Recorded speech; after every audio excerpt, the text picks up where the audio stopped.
Hello students, जैसा कि आप जानते हैं कि हमने 7th चैप्टर जो है वो लगभग कंप्लीट कर लिया। उसके जितने भी बड़े क्वेश्चंस थे, जितने भी बड़े एग्जाम्पल्स थे, जो भी डाउट्स आपने पूछे, मैक्सिमम उनको कवर करने का प्रयास किया गया है। उसके बावजूद भी अगर 7th चैप्टर में अगर किसी भी प्रकार से कोई दिक्कत है तो वो मैं पर्सनली आपको आपके व्हाट्सएप नंबर पे भेज दूंगा और आपकी प्रॉब्लम को सोल्व करने का मैं पूरा प्रयास करूंगा। अब ज़्यादा दिन तक हम लोग 7th चैप्टर को लेके नहीं चल सकते। लगभग जो मेन उसमें पार्ट था वो हमने कंप्लीट कर लिए। अब अगर कुछ बाकी रहे तो वो है सिर्फ आपका अभ्यास करते रहिए और मेरे साथ साथ चलते रहिए। आज हम जो एक नया चैप्टर यहाँ पे स्टार्ट करने के लिए जा रहे हैं वो है पहला चैप्टर, फर्स्ट चैप्टर, और प्रश्नावली का नाम है संयुक्त फलन यानी कि कंपोजिट फंक्शन। इस पूरे चैप्टर को समझने के लिए आपको पहले बेसिक पूरा क्लियर करना होगा। 11th क्लास के अंदर आपने निश्चित तौर के ऊपर फलन के बारे में पढ़ा होगा, आपने अच्छे से समझा भी होगा। अगर वहाँ से अगर कोई थोड़ी सी भी त्रुटि अगर आप में रहेगी, कोई कमी रहेगी, तो उसका इफेक्ट यहाँ पे देखने को मिल सकता है। तो उससे पहले मैं आपको थोड़ा सा बेसिक यहाँ पे क्लियर करूँगा। ये आज इस संयुक्त फलन की पहली क्लास है, तो उम्मीद करता हूँ कि प्रत्येक बच्चा मुझको बिल्कुल अच्छे से फॉलो करेगा और शुरू से ही अपने बेस को मजबूत कर लेगा ताकि इस चैप्टर में किसी भी प्रकार से कोई भी दिक्कत का सामना आपको ना करना पड़े। फलन का जैसे यहाँ पे दिया हुआ है संयुक्त फलन, लेकिन अगर आपको फलन के बारे में ही नहीं पता है कि फलन होता क्या है, ये कितने प्रकार के होते हैं, इनकी खासियत क्या होती है, तो आपके सामने बहुत सारी दिक्कतें आएंगी और उसका सामना आपको करना पड़ेगा। तो देखिए बच्चों, आपको थोड़ा सा मैं बेसिक यहाँ पे पहले समझाने का प्रयास कर रहा हूँ। आपको पहले पता होना चाहिए यहाँ पे कि फलन क्या होता है, फलन होता क्या है, और फलन से भी पहले आपको पता होना चाहिए कि प्रांत क्या होता है, सह प्रांत क्या होता है, परिसर क्या होता है। इन सभी चीज़ों के बारे में आपको 11वीं क्लास में बताया गया था, लेकिन अगर वो चीज़ अभी भी आपके क्लियर नहीं है तो फिर इस चैप्टर में आपको बड़ी दुविधा होने वाली है। इसलिए मैं आपको सबसे पहले वो सारी चीज़ें कवर कर देता हूँ। वास्तव में अगर फलन की मुझे परिभाषा देनी हो, फलन की अगर मुझे परिभाषा देनी हो तो देखिए, पहले फलन देखिए आप लोग, जिसको हम बोलते हैं फंक्शन, जिसको हम बोलते हैं फंक्शन। फलन जो होता है एक ऐसा नियम है, फलन जो होता है एक ऐसा नियम है जिसके अंतर्गत प्रांत, जिसके अंतर्गत प्रांत के अवयव सह प्रांत के अवयवों से जुड़ते हैं, सह प्रांत के अवयवों से जुड़ते हैं।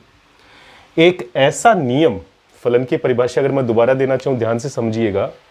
एक ऐसा नियम जिसके अंतर्गत प्रांत का कोई अवयव या प्रांत के सभी अवयव सह प्रांत के अवयवों से जुड़ते हैं, रिलेशन स्थापित करते हैं, वो नियम ही क्या कहलाता है, यहां पे फलन कहलाता है, फंक्शन कहलाता है।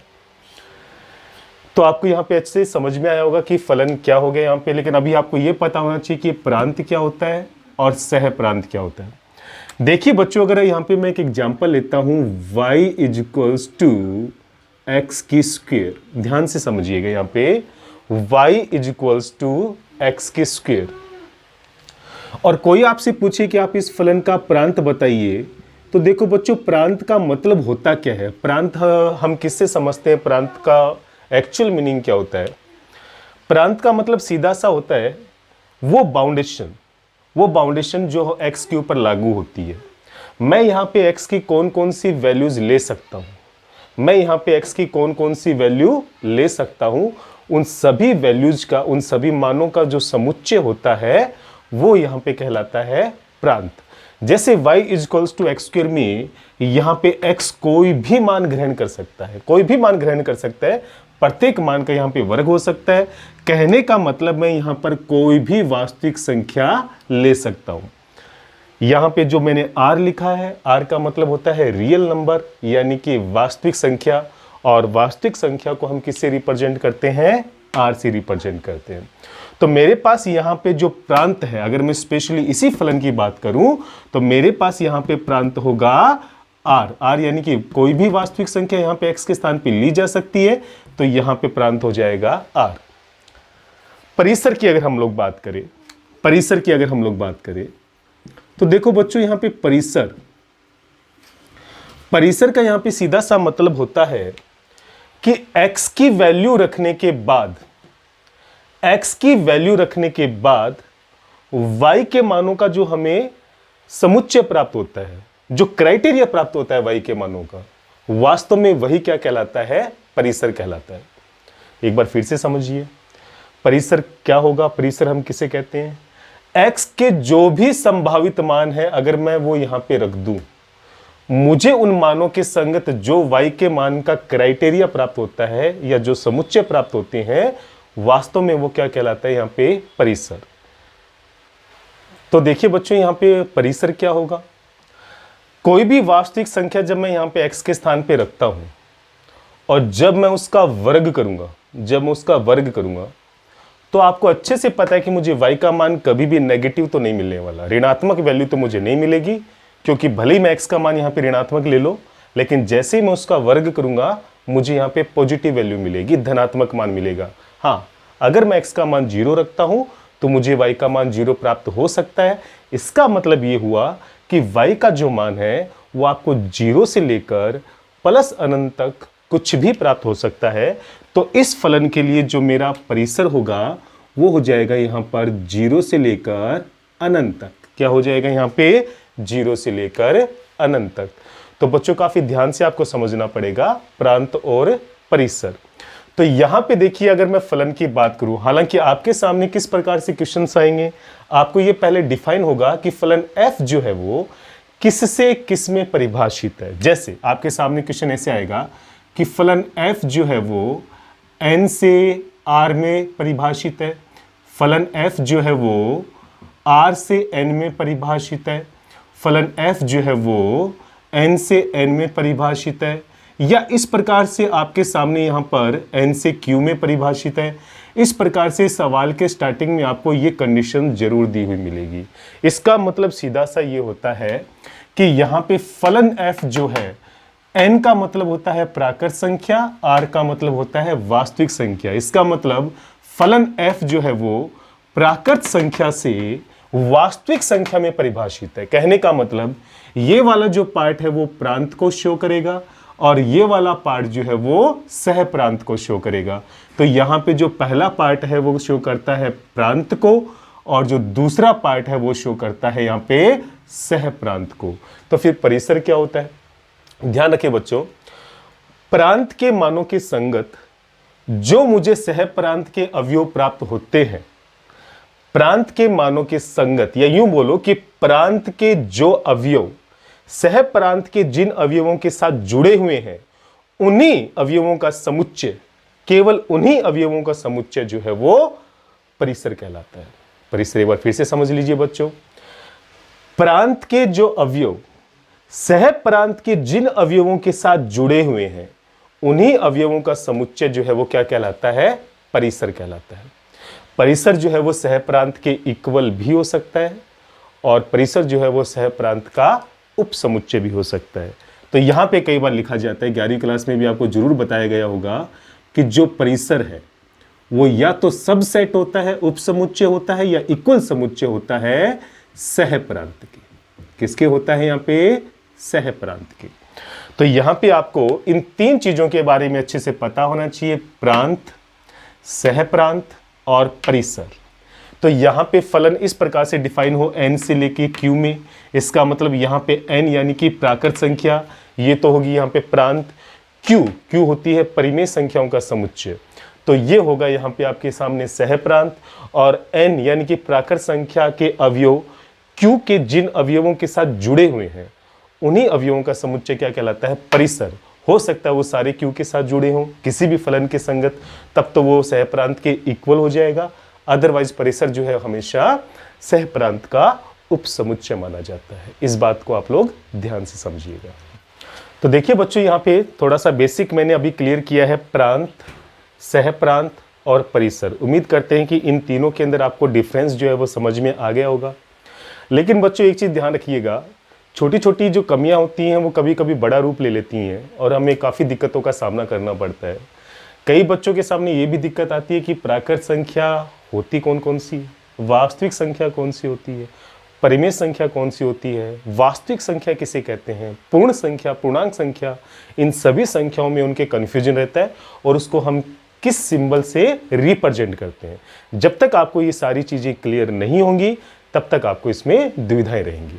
तो चलिए मैं आपको सबसे पहले थोड़ा सा और बेसिक बता देता हूं कि प्राकृत संख्या, वास्तविक संख्या, पूर्णांक संख्या, परिमेय संख्या, इसको कौन से सिंबल से रिप्रेजेंट किया जाता है। क्योंकि क्वेश्चन डायरेक्ट यही आता है कि फलन f जो है वो n से q में परिभाषित है, लेकिन अगर आपको ये नहीं पता हुआ कि n किसको रिप्रेजेंट कर रहा है और q किसको रिप्रेजेंट कर रहा है और इनके अंदर कौन कौन से अवयव आते हैं इन समुच्चयों में, तो फिर आपको बड़ी दिक्कत आने वाली है, आप क्वेश्चन को सोल्व नहीं कर पाएंगे। तो सबसे पहले मैं आपको यही बता देता हूं कि इन सिंबल्स का मतलब क्या होता है और डिफरेंट काइंड ऑफ सिंबल्स मैं आपके सामने लिख देता हूं अभी। तो देखिए बच्चों, यहाँ पे हम सिंबल की बात कर रहे हैं, तो देखिए आपको पता होगा, आपने सबको, कुछ बच्चों को अच्छे से पता भी है, प्राकृत संख्याएं, प्राकृत संख्याओं के समुच्चय की अगर बात करें, प्राकृत संख्याओं का समुच्चय,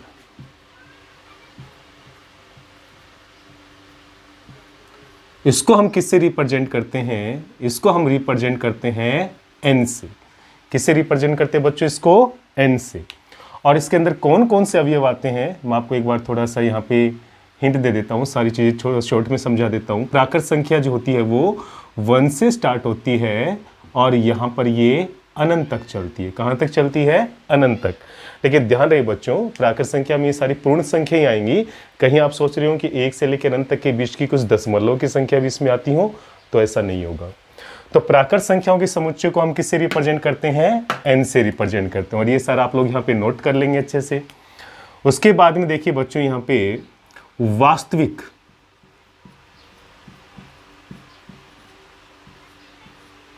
वास्तविक संख्याओं का जो समुच्चय है, वास्तविक संख्याओं के समुच्चय को हम रिप्रेजेंट करते हैं r से, रियल नंबर। किससे रिप्रेजेंट करते हैं, r से।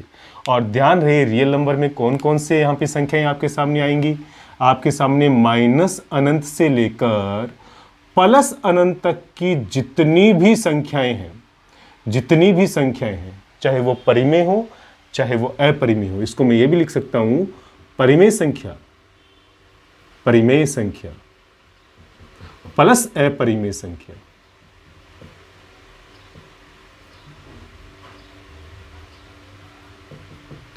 तो देखो बच्चों, यहां पे वास्तविक संख्या के अंदर माइनस अनंत से लेकर प्लस अनंत तक की कोई भी संख्या आ सकती है और यहां पर परिमेय प्लस अपरिमेय संख्याओं का संयोजन होता है। इसका मतलब यहां पे केवल पूर्ण संख्या ही नहीं बल्कि दशमलव की संख्या भी यहां पे आएंगी, क्योंकि परिमेय संख्या और अपरिमेय संख्याओं का मतलब दशमलवों की संख्या से भी होता है। इसलिए आप लोग ध्यान रहे कि वास्तविक संख्या में माइनस अनंत से प्लस अनंत तक के बीच की सभी पूर्णांक संख्या भी आएगी और सभी दशमलव वाली संख्या भी आएंगी। तो इस प्रकार से हम यहाँ पे वास्तविक संख्याओं के समुच्चय को किससे रिप्रेजेंट करेंगे, r से रिप्रेजेंट करेंगे।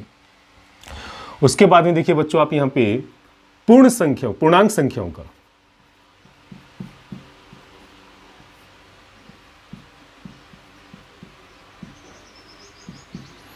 पूर्णांक संख्याओं का जो समुच्चय है, पूर्णांक संख्याओं के समुच्चय को हम लोग रिप्रेजेंट करते हैं, पूर्णांक संख्याओं के समुच्चय को हम लोग z से भी रिप्रेजेंट करते हैं या हम लोग इसको कभी कभी i से, इंटीजर भी हम इसको बोलते हैं।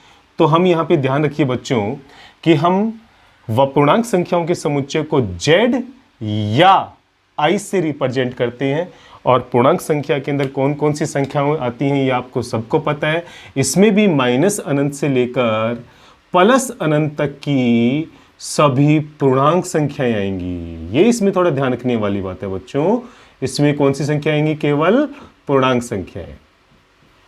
तो वास्तविक संख्याओं में और पूर्णांक संख्याओं में बेसिक डिफरेंस क्या हुआ, वास्तविक संख्याएं भी माइनस अनंत से लेकर प्लस अनंत तक की सभी संख्याओं को ग्रहण करती है, परंतु वास्तविक संख्याओं में साथ में पूर्ण संख्याओं के साथ साथ दशमलव की संख्याएं भी आती है।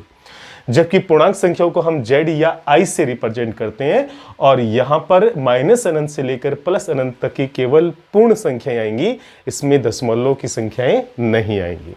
उसके बाद में देखिए बच्चों, जो ज्यादातर यहाँ पे यूज किया जाता है, मैं उन्हीं संकेतों को आपके सामने ले रहा हूं। परिमेय संख्या, परिमेय संख्याओं का समुच्चय। परिमेय संख्याओं की समुच्चय को हम किससे रिप्रेजेंट करते हैं? Q से। किससे रिप्रेजेंट करते हैं? Q से। और आपको अच्छे से पता है बच्चों कि परिमेय संख्या किसे कहते हैं?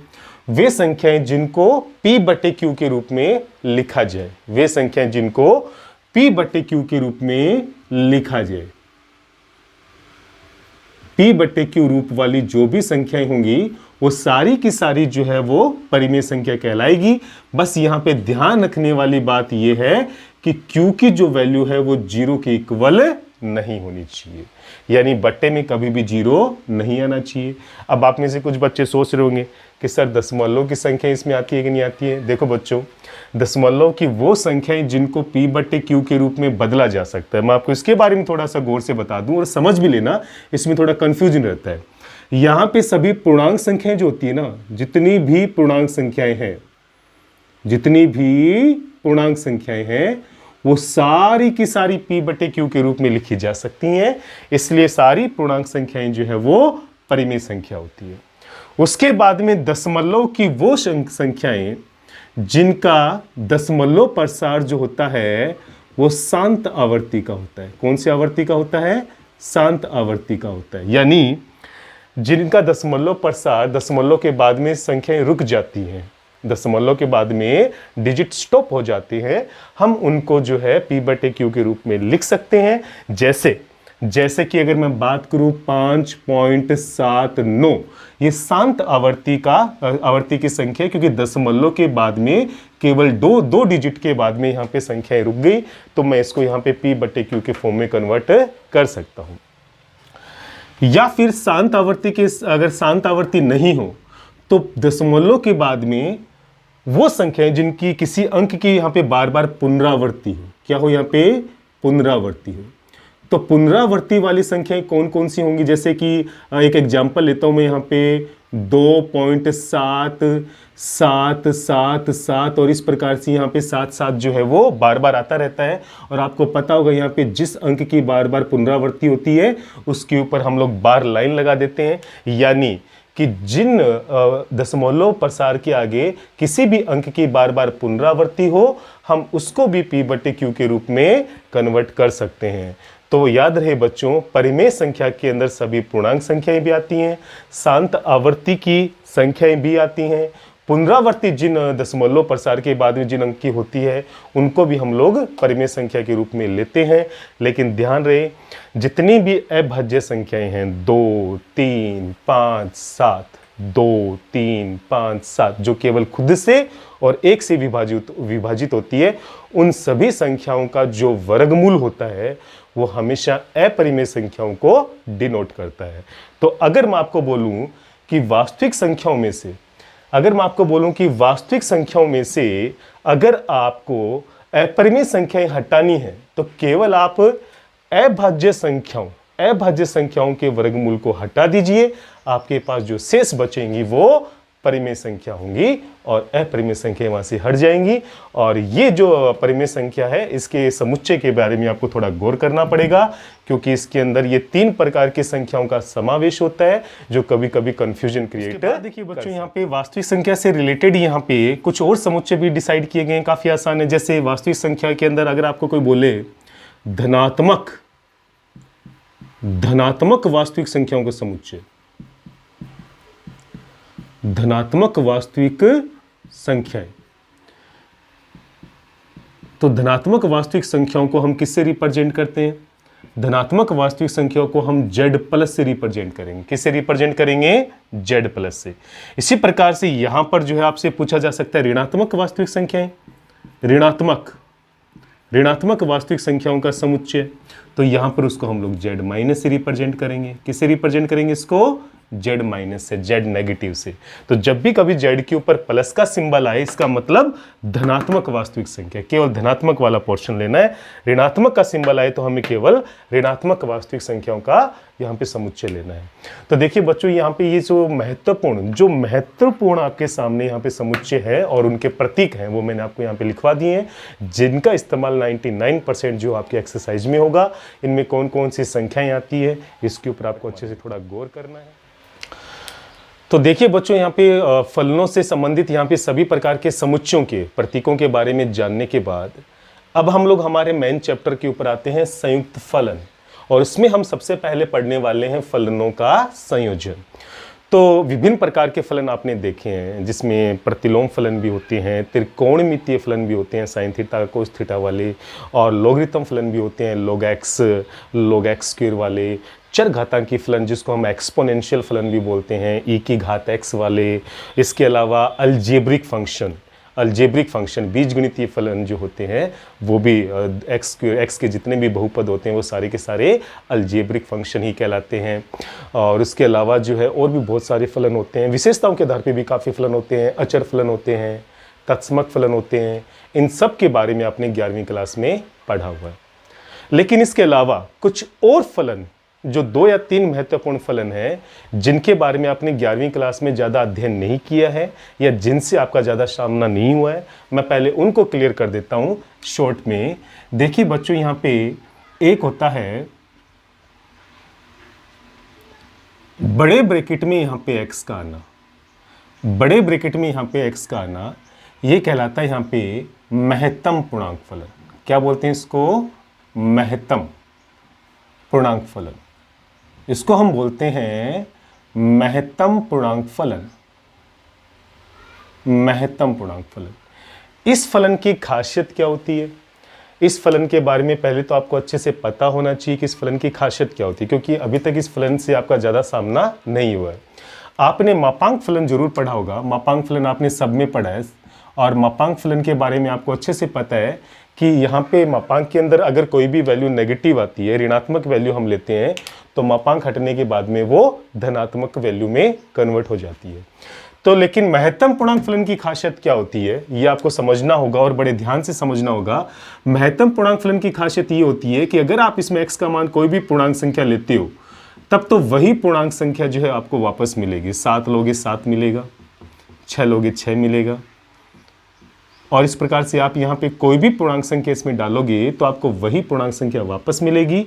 लेकिन अगर आपने इसमें कोई भी दशमलव की संख्या डाली, जैसे 5.7 डाला, तो जो संख्या आपने डाली है उससे जस्ट छोटा पूर्णांक आपको प्राप्त होगा, यानी कि आपको यहाँ पे 5 मिलेगा। या यूं बोलो कि 5.1 से लेकर 5.9 तक आपको यहाँ पे 5 ही प्राप्त होगा।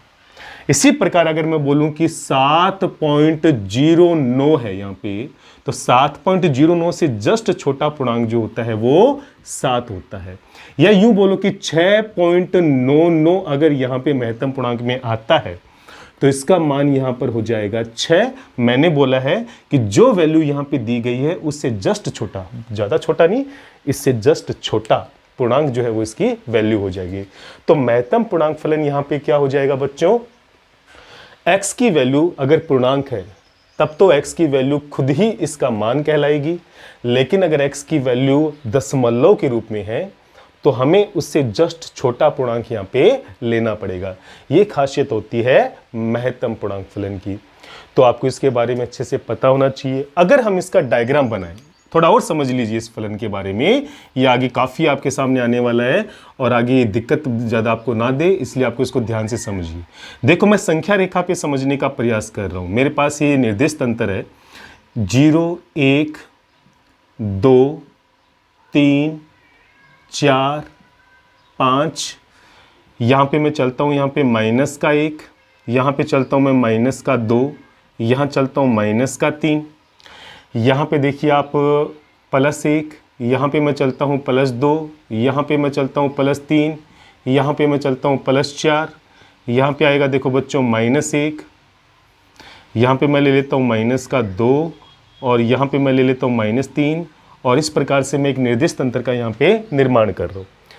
हम लोग यहाँ पे महत्तम पूर्णांक फलन x का ग्राफ ड्रॉ करने का प्रयास कर रहे हैं। देखो बच्चों, अगर मैं यहाँ पे महत्तम पूर्णांक फलन की वैल्यू यहाँ पे 0 लेता हूँ तो आपको अच्छे से पता है कि मुझे 0 ही मिलने वाला है।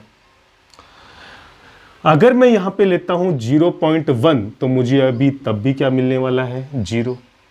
अगर मैं यहाँ पे लेने वाला हूँ 0.2 तब भी मुझे यहाँ पे 0 मिलने वाला है। अगर मैं लेता हूँ यहाँ पे 0.9 यानी कि 0.9 पे भी मुझे क्या मिलने वाला है, 0 मिलने वाला है।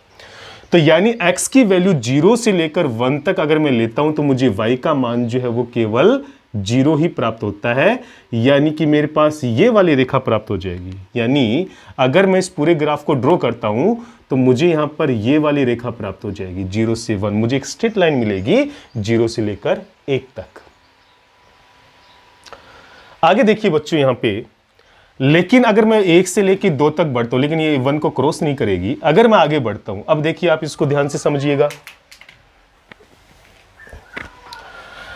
अगर मैं यहां पर 1 लेता हूं तो मुझे यहां पे 1 मिलेगा, 1.1 लेता हूं तो भी 1 मिलेगा, 1.5 लेता हूं तो भी 1 मिलेगा, और 1.99 तक भी जाता हूं तो भी मुझे यहां पे 1 मिलेगा। इसका मतलब 1 से लेकर 2 से पीछे तक मुझे यहां पे केवल y का जो मान है वो 1 मिलेगा। इसका मतलब ये हुआ कि यहां से जो ग्राफ है वो 1 से लेकर 2 तक, 2 पूरा यहां पे शामिल नहीं होगा, 2 तक यहां पे आपको इस प्रकार से एक स्ट्रेट लाइन मिलेगी। 2 से लेके 3 तक बच्चों इसी प्रकार से जब आप चेक करोगे तो 2 से लेके 3 तक आपको यहां पे 2 मिलेगा। कहने का मतलब आपको यहां पर इस प्रकार से एक स्ट्रेट लाइन प्राप्त होगी। 3 से लेके 4 तक आपको 3 मिलेगा, तो यहां पर भी आपको इस प्रकार से एक स्ट्रेट लाइन प्राप्त होगी। तो बच्चों आप समझ पा रहे होंगे यहां पे क्या हो रहा है। इसी प्रकार जब आप नेगेटिव साइड में जाते हो तो आपको थोड़ा सा ये भी समझना पड़ेगा, ऋणात्मक दिशा में भी ये वैल्यू आती है। अगर मैं आपसे बोलूं कि माइनस का 1.2 की वैल्यू बताओ, तो देखो बच्चों -1.2 की जो वैल्यू है, आपको इतना तो कंफर्म है कि अगर यहाँ पे दशमलव की संख्या आती है तो हमें इसे छोटा पूर्णांक लेना होता है, लेकिन यहाँ पे माइनस आ गया ना, तो 1.2 से छोटा 1 मत कर देना। यहाँ पे चूंकि माइनस है इसलिए 1.2 से जस्ट छोटा पूर्णांक जो है वो -2 होता है। कौन सा होता है यहाँ पे, -2 होता है। तो आप इस बात का विशेष ध्यान रखेंगे।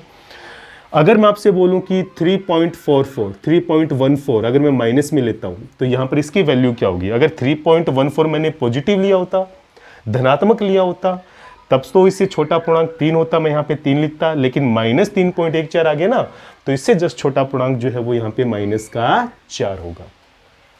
तो देखिए बच्चों, अगर मैं यहाँ पे 0 से लेके -1 तक की x की वैल्यू अगर इसमें पूर्णांक में डालता हूँ, इस महत्तम पूर्णांक फलन में डालता हूँ, तो मुझे हर केस में यहाँ पे -1 मिलेगा। कितना मिलेगा, -1। यानी कि मेरे पास यहाँ पे 0 से लेके -1 तक, -1 तक की एक स्ट्रेट लाइन प्राप्त होगी। उसके बाद में मेरे पास यहाँ पे -1 से -2 तक मुझे -2 तक की स्ट्रेट लाइन प्राप्त होगी। तो आप देख पा रहे होंगे बच्चों, यहाँ पे जब मैंने महत्तम पूर्णांक फलन का ग्राफ ड्रॉ किया तो मेरे सामने यहाँ पे सीढ़ियां नजर आ रही हैं। क्या नजर आ रही हैं, सीढ़ियां। यहाँ पे स्टेप्स बन जाते हैं, सीढ़ियां बन जाती है। इसी वजह से, इसी खासियत की वजह से इस फलन को स्टेप फंक्शन भी बोलते हैं। क्या बोलते हैं इस फलन को, यहाँ पे स्टेप फंक्शन। ध्यान रहे बच्चों, क्या बोलते हैं इसको, स्टेप फंक्शन। किस वजह से, क्योंकि जब हम लोग इस फलन को हम ग्राफिकली शो करेंगे, ग्राफिकली ड्रॉ करेंगे, तो हमारे सामने यहाँ पे स्टेप्स बन जाते हैं, सीढ़ियां बन जाती हैं, और इसी खासियत की वजह से हम इस फलन को स्टेप फंक्शन बोलते हैं। तो इस फलन के बारे में आपको अच्छे से नॉलेज होना चाहिए, क्योंकि इस प्रकार के फलन इस एक्सरसाइज में काफ़ी बार आपको देखने को मिलेंगे। अगर इसकी खासियत आपको नहीं पता होगी तो यकीन मानिए आप वो क्वेश्चन भी सॉल्व नहीं कर पाओगे। तो इस प्रकार से बच्चों आज हमने फलन की जो बेसिक फीचर्स हैं, जो बेसिक यहाँ पे उनकी विशेषताएं हैं, जो 11वीं क्लास में कहीं ना कहीं आपने जरूर पढ़ी होगी, उनके बारे में यहाँ पे डिस्कशन करने का प्रयास किया है। कुछ फलन के बारे में जो 11वीं क्लास में शायद नहीं होंगे, उनके बारे में भी यहाँ पे हमने पढ़ने का प्रयास किया है। तो आगे हम लोग जो है इन्हीं फलनों के आधार पे संयुक्त फलन की कल परिभाषा और अपने चैप्टर से रिलेटेड जो भी टॉपिक आपको दिया गया है, हम उसको आगे बढ़ाने का पूरा प्रयास करेंगे। तो आज जितना भी प्राइमरी क्लास के अंदर, यानी कि आज इस पहली क्लास में जो भी बातें आपको बताई गई है, उसको काफ़ी ध्यान से और बार बार आप उसको सुने और उसके ऊपर मंथन करें, विचार करें, ताकि इस एक्सरसाइज के अंदर ज़्यादा दिक्कत आपको ना आए। क्योंकि ये जो एक्सरसाइज है वो लिखने के अंदर इसमें ज़्यादा मैटर नहीं होगा, लेकिन समझने का मैटर ज़्यादा होगा। इसलिए ये एक्सरसाइज आपको समझ के करनी है, बजाय इसमें ज़्यादा रिटर्न वर्क नहीं होगा। तो ध्यान रहे, हम कल जो है अपनी एक्सरसाइज के ऊपर आएंगे। कल हम एक्सरसाइज भी करेंगे और अपने 12th वाले टॉपिक के अकॉर्डिंग इसको आगे बढ़ाएंगे। बढ़ते रहिए, मेहनत करते रहिए, इसी प्रकार से लगनशील बने रहिए। परिश्रम आपकी ज़रूर मेहनत, आपकी जो परिश्रम है वो रंग ज़रूर लाएगी और आप ज़रूर सफल होंगे। धन्यवाद।